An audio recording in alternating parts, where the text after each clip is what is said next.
Ladies and gentlemen, welcome back to FinStep Asia Token Bytes, one of our last ones for the year, but something special. I have with me someone I can call a friend, someone I can call a colleague, a partner, and somebody I look up to as well, especially in the media and thought leadership space, Mr. James DiBlasio. James, welcome to FinStep Asia Token Bytes. Thank you, Musheer. It's a pleasure to be here, and I'm grateful for the opportunity. Now, it's the pleasure's all ours and an honor to have you here. Jim has recently, as he quoted about me 6 years ago, has stepped out on his own again with JDB Advisors. He is now the founder and managing partner. Jim, you want to tell us a little bit more about JDB before we delve into this world of fintech and tokenization and how your journey has been? Okay, well, thanks. So I'm probably unlike most of the people on your program. I am a writer, journalist, and media entrepreneur, and so I'm a little bit of a misfit sometimes in the circles in which I travel. But you have to be in my line of work. And I have been since really the past almost 10 years. I have been focused on fintech and broadly defined. And prior to that, I was a traditional B2B business journalist. I set up a magazine a long time ago called Asia Investor, covering the asset management world and so on. So, Digspin was my previous incarnation, which I co-founded and then led pretty much solo for a long time. I had the fortune to be able to sell that to someone and continue in a salary employee capacity to continue to run that. But that ended in the summer 2025. I did not know exactly what I was going to do, but I pretty much said, I'm never doing another media a business again because Famous last word. yes, I mean, there's hardly any money in media. And it's the whole framework of what is a media business has been so disintermediated by the free flow of information. Sure. But so the initial idea, why it's called JDB Advisors, was because I had served on the board of the Fintech Association. I'm trained for non-executive board type work, and I thought maybe I would want to do something in that vein.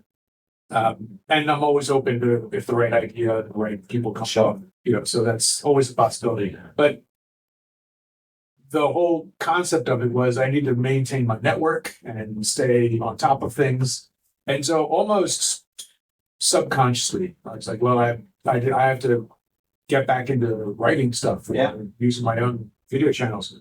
So within, I launched I registered the business in September? Yeah. And then after my non-compete was finished. And then by October, I'm writing stuff again. Yeah. And so I set up a new platform called jdbreport.com, which houses all the stuff, but you can also find it on LinkedIn and on YouTube.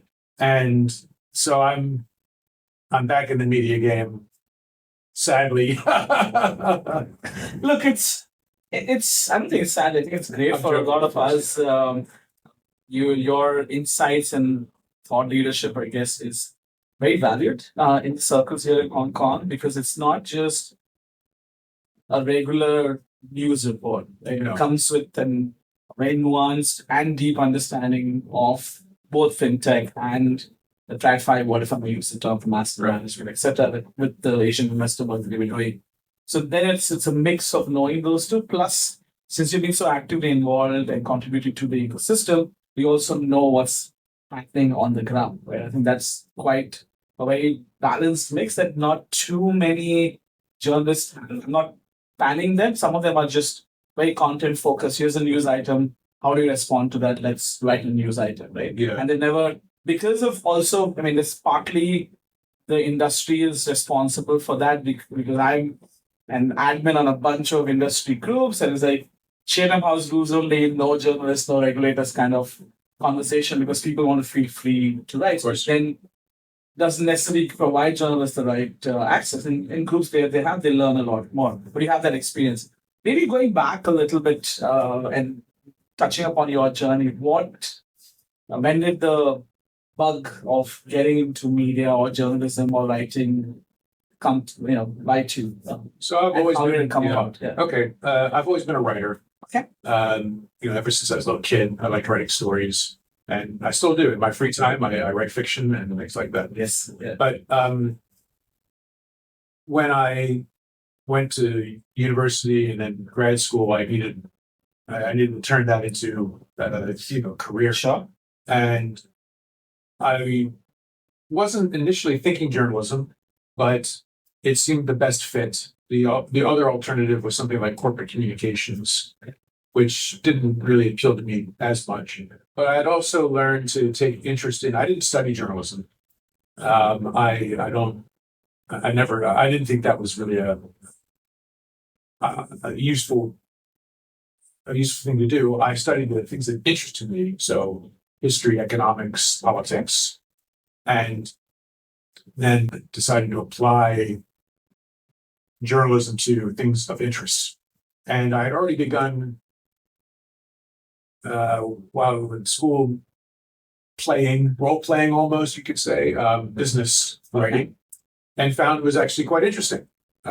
It wasn't this dry arcane thing. It was actually alive and super interesting and vital. So I decided to move into financial journalism because it was something I thought I could do. Yeah. B, I thought it would be interesting, but I had a huge learning curve, far bigger than I think I even anticipated. And the early years were difficult because I really didn't know anything. But the more you learn, then of course you can accelerate that. So I sort of survived doing good enough by just being very proactive and sucking up as much as I could information and doing my best to get access to people. And I found moving from New York to Hong Kong really accelerated that because in New York, and I think in the UK and London, these are such large places. They're quite anonymous. If you're lucky enough to interview a banker, unless you're really if you're running deal book for the New York Times or you're a top reporter at the Wall Street Journal, of course you'll get access to all the real senior people. But I didn't have that. So when you do meet these people, it's very anonymous and you never see them again. Yeah. And so the culture is like, because there's no real bridge to begin with, you can burn whatever you come across. Yeah. And when I moved to Asia, it was a much smaller group. Back then, you didn't have a very strong corporate communications culture. Yeah. So very senior investment bankers, MD and above, were happy to speak with you as long as you respected their privacy and respected when a chat was just off the record. Yeah.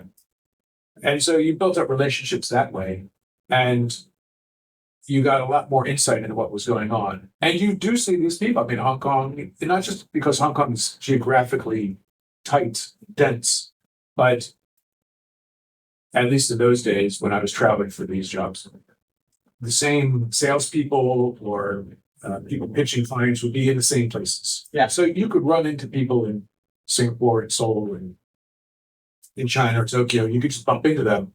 So you wanted to have a sense of community, I think, while maintaining your independence and your credentials. So that was a new balance. You had to figure out how to walk that tightrope. But I found it was a more pleasant environment, but also I feel like I got a lot more access and therefore a much better understanding. Yes, it's that I like that analogy of you could burn your bridges because you meet somebody once, they say what they say, and then you can go ahead and quote it, and being on the other side of not necessarily having code checks done. And that's fascinating that here in Asia, where people are typically more reserved, generally speaking, not necessarily as outgoing in the industry, it's building the relations that you spoke about. So burning bridges or building bridges, but with a lot of guards around it. Yeah. But what brought you to Hong Kong? And I hear the move from New York to Hong Kong, but what brought you here? This is 1996. Okay, just before the handover. Yeah. And it was pretty straightforward. I had studied in Europe and was always keen to go back overseas because that was just a good thing. Okay. And I was working in New York for a group called Institutional Investor, which while I was employed by them, eventually got acquired by Money. Yes. Yeah, I guess it still sits within that. But at the time in New York City, Institutional Investor was the finance B2B. And I was just working really hard. It was one of the most stressful, but also one of the periods where you learn the most. Like, a formative experience. And they had offices in London and in Hong Kong. Okay. And I put my hand up for Hong Kong because I thought I'd already, as a student, been in Europe. And I thought if I really wanted to have some understanding of the world, I should see a different part of the world. Yeah. And this was an opportunity. And so they liked my output. Yeah. And so they gave me that opportunity. So I showed up. It's hard to forget. It was January 1st when I flew out of New York, 1997. Okay. So I landed here on, I guess, the 2nd. Sure. And I had nothing but a duffel bag with clothes. And I had a job, but I had no place to live. I had no friends. I had no bank account. So it was a little precarious for a bit. But yeah, I showed up and started work the next day, basically, and just took from there. There was also a great time to land in Hong Kong from an economic perspective in the city. I had no idea at the time, but it turned out to be the That's not good. I mean, in fact, that time in 1997, the concerns was on the opposite side. There's a hangover, so the system may collapse, and economically may not do well. While it turned out to be other way, and you're almost coming up to 20 years in a year's time. 30 years, sorry. Yeah. So maths on that. And so now you've been here close to 30 years, as we've said, and you've seen various cycles that the economy's gone through. And I want to see this from a lens of knowing, one is anticipating maybe what's happening, because as a writer, as a journalist, you are looking to see what's the next story as well, like to some extent, I imagine. So you are future predicting to a certain extent or anticipating on one hand, while you're also surprised with a few things. I would love to hear if there are any stories or experiences that led to, this is also for people looking to maybe build a career in journalism, and we're talking about AI content everywhere, but I feel what you quite mentioned, which is very important, is AI can write based on what is available online and can do a damn good job. Yes. There's no pretending. Or at least good enough. Good enough, right? And depending on how well you build your prompts. But it still is that conversation like a private banker, right? It's access, right? Why nobody's been able to replace Bloomberg or Financial Times over the last 30 years, especially the news side, or Wall Street Journal for that matter, is because they have the access, they have the people who will speak to them, which people aren't going to just speak to an AI per se. So I guess that's still a value in building that relation. So how did you go about, on one side, looking to anticipate what's going to happen next and trying to find the right people whom you can build relationships? And I would love to hear your approach. Was it just like, hey, these are the big names, I'm going to go for them? Or was it like, in a sense, building a relationship for the future as well? So I think in terms of a media business, and this in general probably adheres to other businesses, but you need to create a chain of value. A media business in B2B is a commercial endeavor. Sure. I'm not there to hold powerful people to account to the general public, like say a general news report might be, but rather than shed light on what's going on, so that it provides some sort of value to people in that industry, and that can include pointing out if there's abuse or something like that. But I think it's often more prosaic. It's just helping people understand who's doing what's going on, which is not difficult because people are trying to hide it necessarily, but it's just confusing. And people themselves don't know how to explain what they do.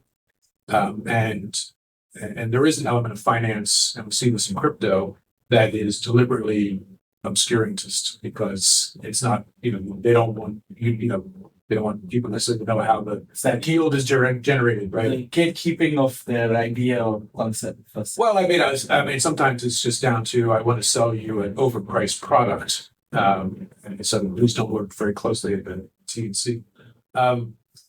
So the first, yeah. So the first experience I had in building the value chain was when I became the founding editor of Asian Investor, which was a magazine and a website which covered the institutional asset management industry in Asia Pacific. And the way to do that, I spent the first years pounding pavement trying to meet the asset owners, so pension funds, people who manage the money of insurance companies, the big government schemes. And I, after persistence, was able to begin to get on the record interviews with big sovereign wealth funds and the big Japanese and Korean pension funds and so on. So once you begin to get the apex of the industry where the money originates from, then the fund managers want to do business with you because they know that they're more likely to be made visible because they know that their clients might be reading it. Yeah. And then there's another layer of people that want to appeal to the fund managers, like custodian banks or other lawyers or other trustees or other service providers. So you end up creating, and then there's another offshoot which is more around the private wealth side. So you can create. So it was about making sure that you worked really hard to get the right people to show up, and then you can build a business around it. And I think that worked very well. And I want to take a little deeper dive on that, right? You spoke about pension funds, etc., from East Asia, Korea, Japan, even here. Very well known to be reserved, right? Yeah. Not necessarily comfortable in an English language medium, and even in local language, but in particular in English language medium. How did you build that trust with them that they're happy to speak to you or find somebody who is English itself is a big ask because these are the people who have all the money. They don't need anything from the market. It's not the sell side, it's the buy side, as we say, right? And so for what was that? How did you approach that? And would love to hear some cultural nuances on this. You had the Treasury Secretary, Paul Chan, last week speaking about how Hong Kong is looking to also attract more talent coming in from Europe and say North America. And this is going to be a cultural element that they need to be aware of. So I'd love to hear how you saw it at that time. It's more open now, maybe, but yeah. Yeah. So we're talking a long time ago now, so I don't really remember the nitty-gritty. But Sure. I think in general, first of all, I showed up. I traveled a lot. Spent a lot of time trying to be on the ground in places like Tokyo, Seoul, Taipei, Beijing, and Southeast Asia. So with some mixed results. First, you have to get a few in. You get one or two lucky breaks, and then you can have something to show to other people. I had to have people. I guess some more experienced people would sometimes give me some pointers about how to, the language, the approach to use the people. You had to sort of learn to figure out the way to approach somebody. Yeah. And then the language issue was sometimes a problem, particularly in Japan. I actually once or twice hired a translator to come with me on some meetings. Sure. But I found for most in these roles, these were people that were increasingly globalizing themselves. And so they needed to have somebody who could translate. I found often in Korea, the level of English was very low, but there was always somebody, usually a woman, who was in the office who would translate because she had gone to school in the US or had US work experience. So they might have in-house. Yeah. And then you are just very careful. You're courteous. You listen. I mean, the job is really mostly to listen. And it's okay if their English is broken. I mean, these weren't video things. These were all text at the time. So, it didn't have to be smooth. You just had to, do your best and let them say it the best they could in the way they wanted to. And once you get to be able to ask them relevant questions, they kind of figure that out. And because I'm a rarity, I mean, you really, back then, nobody was interviewing these people, Yeah. trying to. And then you've got, I mean, maybe a local press had some interest. And here's this, 33-year-old, foreign guy. So I was a little bit of exotic, I suppose. But once you show that you're serious and you can actually understand their business, you can understand the issues they face, they came to appreciate that because they realized that, all the fund managers that were out chasing them for business often had no clue. And so I could help them explain the realities of their situation, which was never simple. And then the fund managers, I was sort of amazed by this, but people began to in the industry began to see some value in working with me because they would never dare ask those questions. These were very simple questions, just about, simple, asset allocation or whatever, or just your views on something. And yet I think they were so terrified of their own clients, or maybe terrified of their bosses if they annoyed the client, that they wouldn't even ask pretty straightforward questions of them. I mean, and we're talking about pretty senior salespeople. We're not talking about little juniors. So I found that there really was a need for a communication link that both sides found useful. It's interesting how you put it, right? In the sense that quite often there's always this question of, when you're selling something, you want access, you want something from people. What are you giving back? Right. That whole concept here, and it's like, okay, in this case, they need a message out, so you have to figure out what they may be needing, and it's not always as straightforward as down to conversations and approach. I want to just pivot a little bit in the similar theme. When I started my career, one of the things that happened was I was one of the early batches of electronic traders on CME trading futures for Eurodollar futures, interest rate futures, and probably was on CME was about 4 or 5 years old in terms of the big move having happened, and in London it's still very much pit based. And what we started seeing was a lot of the old pit traders had not managed to transition to electronic trading because the patterns, the way of operation was different, right? Yes. As a pit trader, you're looking at, the person in the room, what company they work for, what size, if it's a Goldman Sachs, is it a Salmon Brothers, is it a hedge fund, is it a small bank, whatever it is, you know who it is. And you can see their emotion when they're happy or they're sad. So you kind of can play. It's a bit like a poker game in almost in some senses. And you needed size to, be prominent. And it was in this cauldron of a room with 6,000 you're done. Whereas with electronic trading, you had no clue what was on the other side. You're now relying on patterns, models, etc., etc. And in a similar way, do you see that transition when you're doing print? It's a different medium in the sense people pick up a book and they read it, and it's a different aspect of how it is. And there's a limited number of magazines that somebody can have, if I may say so, right? Because once you go online, it's now you're competing with a very different world. You have potentially different elements. As some say, there's still people who like reading the physical copy of the Financial Times or the South China Morning Post here in Hong Kong. But how did you see that? Didn't really change so much because it was the B2B world more so? Or did you see any changes in both, the reader behavior and the way you had to generate, because online also demands a regular feed versus magazines were monthly or whatever, like weekly possibly. Right? So how do you see that transition? Yeah, it was a big change. The whether it's good or bad, you can get a lot more data about who's reading it if it's online. Yeah.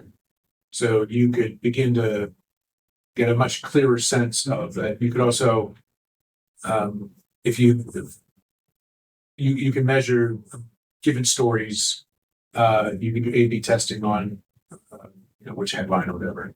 I wasn't too interested in a lot of that stuff, but if somebody else wanted to do it, okay. And so the whole concept of SEO Mhm. was search engine optimization is brought in. And so the internet made it and has continued to do so with AI today, increasingly possible to access all kinds of information. You can get pretty much anything you want today, Um, and so we saw the role of very broadly speaking, of journalists. So that was also the rise of pundits and opinion. So it used to be opinion used to be just the op-ed, which was the back of the newspaper, one page. You had a couple of columnists, and that was it. Then that increasingly became what people were interested in. And then from there, it migrated into, whether it's an influencer on YouTube or TikTok, or it's, or today, I think the version of that is a Substack with individual newsletters and stuff that people follow the person rather than the institution. Yeah. So that's been one broad trend. So the disaggregation of media brands, except for the very few that have enough quality and resources. And the best ones survive because they also rely less on ads comparatively to subscriptions. Sure. And so you ended up with a much more subscription driven. So for the big players, subscriptions became maybe not the largest part of the revenue, but the bedrock around everything else goes. And yeah, so it's changed what people will pay for, where the revenue comes from. When I was an Asian investor, so this is the glory days in the 2000s and 2010s, people would pay a lot of money to be not just to advertise, but to like be on the back cover or the inside front cover. Or you could position these places very strategically. You would in advance set out, okay, so next in 3 months from now, we're going to do a big spread on Singapore or on whatever product or whatever. And then your salespeople would fan out, go sell that concept, and you would go create the content. Yeah. There might be versions of that online now, but I find it hard to imagine because it's sort of things move more quickly and more fluidly, and those sort of traditional advertising models, I don't think they would exist anymore. And you were talking about that element of now your sales also changes in some sense. The sales cycles are no longer 3-6 months. Sometimes it's shorter sales cycle, but also more intense. Yeah. Right. And when you transition from Asian investor to Dutchman, right? What made you now say I'm more entered into my own entrepreneurship world? Right. Having worked and built a very well reputed, well-known brand, and it was a paying job, right? So yes. Going on to your own self, and having been there, I would love to hear where your story came from. Okay, thank you. So after Asian Investor, while I was there, Asian Investor and its sister, the older sibling, Finance Asia, was acquired by a British publishing group called Haymarket. Yes. And so worked under Haymarket for a long time, and some good memories. And then for my sins, I was promoted to management and took over all of our finance titles. Yeah. And at which point I was also responsible for driving the first steps of the digital strategy. Okay. I wouldn't say I bathed myself in glory, but it was a good way to learn. And then for personal reasons, my wife got a secondment to Paris. Okay. And I'd been doing, at this point, the management thing for a couple of years. I begun to lose in touch with the marketplace. I felt like I had learned what I was going to learn from that. I wasn't learning anymore. And, I thought, okay, I've been with this group in total for probably about 16 years, different variations and guys and stuff. I thought, okay, I'll just cash in my chips. So I quit and I followed my wife and had a wonderful time in Paris. And not working, just writing novels. Good city to It was fantastic. Doing my Hemingway thing. Yeah. And then we came back, and I did a little bit of freelancing, which, and then decided with a partner, a guy named Chris Ryan, who I know from Asian Investor Days. He had been He was CEO for MSCI in Asia. Yeah. And before that, he had also been CEO for the Asian Bank, CEO for firms like Fidelity and ING Investment Management. So, pretty, very senior connective person.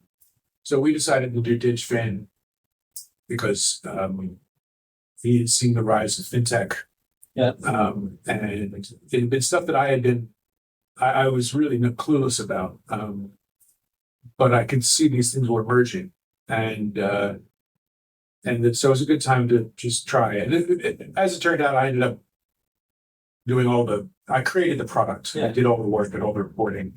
And we went our separate ways. It wasn't like this massive money spinner, start turning a money loser. We found some creative ways to blow cash. But I still thought there was something here because after a couple of years, when he wanted to exit, I had already built up a following, an audience, a brand, and my own knowledge. Like it took a while because with DigFin, I wasn't just covering asset management, but payments, Yes. insurance, corporate banking, wealth, corporate banking, retail banking, capital markets, all these. So some of these areas I had some experience with, but some of them were completely new. Payments is what You were the first co-chair of the Wealth Tech Committee of the Fintech Association. Yeah, because that was a familiar that felt familiar to me. But I had to learn all this stuff. So I had built up this. It took me a while to be able to feel like I was fluent enough in all these different categories, and then understanding the role of data, AI, blockchain, cloud, etc. on all these things. The whole platform economy, e-commerce. So I wanted to. I didn't want to just say, well, I didn't want to just chuck it in. So I stuck with it, and then I got lucky with somebody who wanted to acquire the business, so I got to see my name. But it's also something that people saw value in, right? Yeah, people saw they got to see there was You value. were still very well known in terms of this DigFin and the brand, and there are very few, as I said, people who understand the way you do in terms of you could not be a journalist; you could just be a pure strategist in a financial services firm driving digital very easily, in my view. Right. And then yes, you got acquired. You were there for a few years, and now you've again decided to go out on your own, right? Yeah. And it feels like A1, you've got the experience of being acquired a couple of times, so maybe you have the knack of building the right businesses that end up attracting firms. Yeah. But I'm not sure if that was intentionally. It's not the intention. I mean, if somebody wants to throw some money at me, okay. But no, that's not the idea. Is really Can be crypto as well, yeah, except in all forms. Yeah. No, the idea was just I wanted to do something that I would enjoy doing, and where I felt like I could bring something to the table, and so it's more for myself in that sense. It's for entrepreneurs, especially those of us who are with small teams or largely on our own. Yes. It can be a very lonely journey, right? It's as much as you have family, friends supporting you and all of that, but again, it's your business, you're growing, it's your heart that's driving it. As you said, sometimes it's conflicting with your commercial mind in terms of what to do. But how do you sustain yourself to say, okay, I want to drive this is my passion, but I also want this to be a successful business. So what is your, I wouldn't call it strategy, but how are you approaching the new James DiBlasio in terms of JDB Advisors? And as you said, you started initially thinking of it as more, let's get in as advising companies, start of some variety of different elements. And now it's back to a large extent also on thought leadership. And you continue your Substack is great. And we'll come to your writing very quickly soon. But I would love to hear how are you now approaching this next phase of James DiBlasio 3.0? So the content by itself, I mean, maybe there'll be some advertising or sponsorship, great, fine. But that's not really going to move the needle. Correct. I think you have to be entrepreneurial. This is the thing I often will tell people who are interested in like a journalism career or something, is that whether you start in it or you want to stay in it, you now have to be much more entrepreneurial. Sure. And I think that's a good skill set for anybody to have. So you've got to find out ways to commercialize your own work. And the value is still being independent. Yeah. Kind of a voice of authority, not commanding, but just knowing how to help other people express their authority in the subject, bringing out the best in them for an audience. That audience might be your readership or somebody watching the video, but it could also be putting some people together in a room, or it could be helping people with their own event. They need people on stage who can make the content shine. And so for that, you need to be comfortable in your own skin. You need to be confident that you understand the subject very well. You may not have to be a subject matter expert, because that's what these people are. Yeah. But you need to know enough to ask them the right questions and keep them to help them express their knowledge in a way that everybody can get. It's knowledge curation, if I can. Yes. Yeah. So I'll steal that. So it's finding ways to use your independence, your authority, and a little bit, I guess, just having a vehicle to express this, to help other people achieve their own narrative storytelling goals.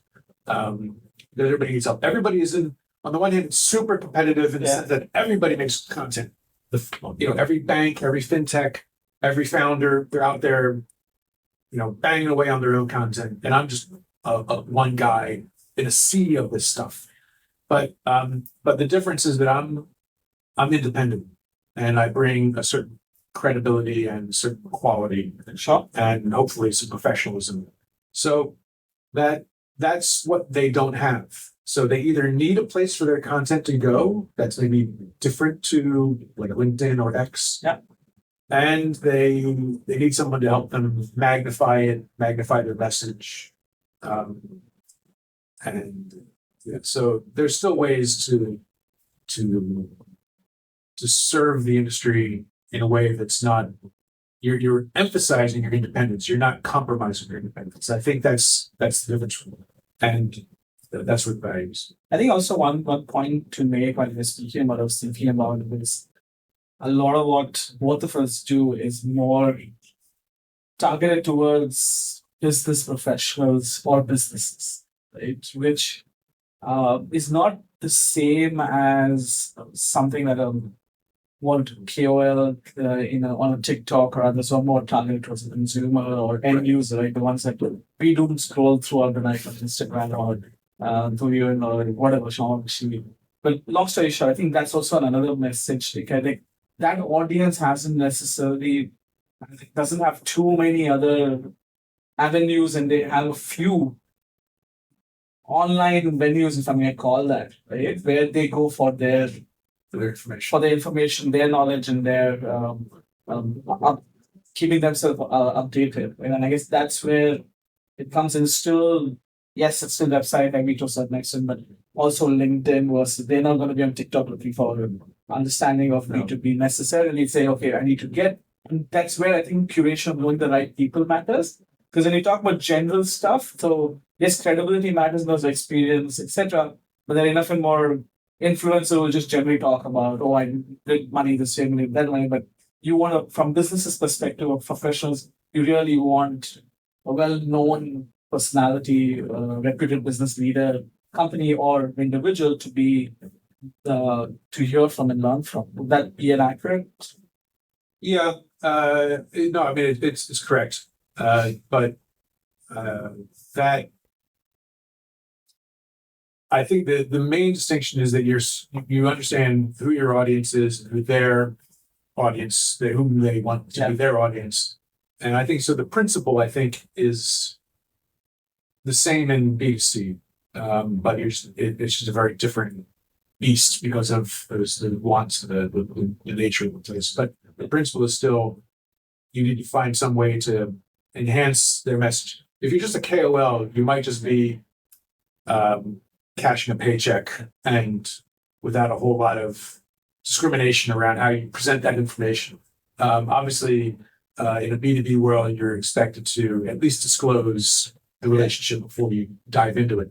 But I also act on the basis that my audience are smart people. They are, they know what's up. I mean, I can't tell them about things. They're in the industry. I'm on the fringes of the industry. I'm adjacent. So I'm not gonna, hoodwink anybody. Fair. And it's also, I guess, not as dependent on the algo changing and when your life changes or somebody else. I mean, those things do have an effect on B2B for sure. So you do have to always be on your toes. Now, coming towards the end of this conversation, I do want to really touch upon another aspect of yours, which is not, I didn't know for many years till you invited us over for your book launch, which is your fiction writing. Right. And it's an interesting element of when, a lot of times when people are having a certain profession, what they do off work hours tends to be very different in some senses. But in your instance, it was, I guess it's your passion, but you've been writing for a long time. How did that come about? And is that your way of taking a break or, refreshing yourself away from the world of finance and others? Sometimes yes, sometimes no. So I've always been a writer, and I get a real buzz out of writing fiction. Okay. And it's been a bumpy ride. I've come to really de-emphasize the commercial aspects of it. It's mostly just an exercise in futility. Sure. So I really write for the love of it, for the art of it. It's very different muscles than writing a nonfiction book. Yeah. I've written quite a few nonfiction books as well. Yeah. Some of them have been passion projects, but many of them I do with co-author partners. Including the Arabian Crypto. Arabian Crypto just came out this year with Charles Dawsey. We'll put the link to the podcast, to the book on Amazon in the comment section below. So take a look. So, and I was really pleased with the way Arabian Crypto came out. And, Charles has this, incredible network. We teamed up once before. He moved to Dubai. We thought we should do something about the digital asset space in UAE. And, it's just it's a rocket ship. So that was a fun project. And, I think, and for Charles, it's, and for other people who've worked with me to create books, it's an incredible door opener because, Charles was just as much part of the creation as I was. Yeah. It's a collaborative effort. Yeah. Obviously we have our different strengths, but it's a collaborative effort. And so, you can use that to further enhance his profile and his network, which he's doing very successfully. This has been a great conversation, and we should definitely do a few more in the future. Sure. Keep an eye out for collaborations between JDB Advisors and FinStep Asia. Yeah, looking forward to coming that. to your screens and your rooms very soon in terms of what we're going to be doing, especially in thought leadership and roundtables. Reach out if you're interested in having us curate it for you. But before I end, right, I recently I've been engaging with a few young aspiring journalists, let's put it that way, right? And if you and any financial services and crypto in particular, if you had to give them 3 tips on how to build their career in this, what would be the 3 things they should? So I already talked about entrepreneurialism. Yeah. You got to be fast on your feet, and you've got to be ready to figure out how you're going to, make something work, work for you, and be ready to make the jump when the time is right. Whether that's staying within journalism or using it as a springboard, something else. Sure. Second is domain expertise, domain knowledge and expertise.